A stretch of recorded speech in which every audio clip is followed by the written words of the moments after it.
What's up, YouTube? This is the Serial Thriller Broadcast, and today I'm going to be talking about San Andreas. San Andreas is directed by Brad Peyton and stars Carla Gugino, Dwayne Johnson, and Alexandra Daddario. It's the story of a broken family as they try to find their way back together after a massive earthquake rocks the San Andreas Fault. This movie is a great summer disaster blockbuster.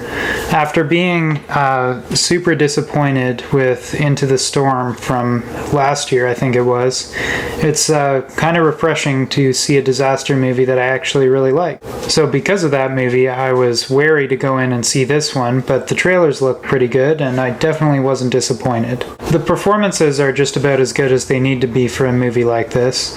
There's just enough drama to keep you invested in the characters and to keep you caring about what actually happens to them.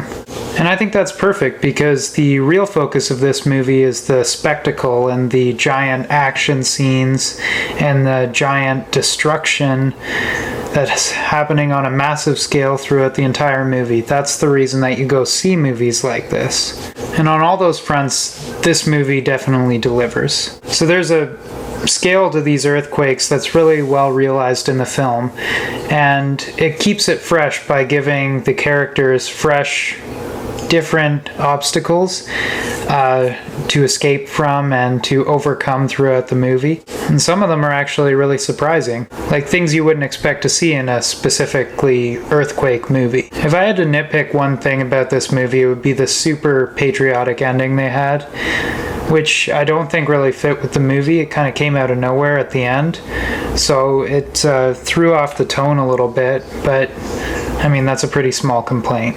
That being said, I bet this movie's going to be more enjoyable for anyone that doesn't take it too seriously. I don't think I'm going to buy this movie, not because I didn't really enjoy it, but because it's one of those movies that is perfect for one of those days when you're at home and it just happens to come on TV. It's one of the ones you wouldn't skip in that situation. Or the type of movie that I might rent years down the road and have some people over to watch and have a few beers or something. That's this type of movie. So for those reasons only, I'm not going to buy it. But I did really enjoy it. This has been the Serial Thriller Broadcast, and if you feel thrilled, chilled, and fulfilled, hit the subscribe button and let me know what you thought in the comments below.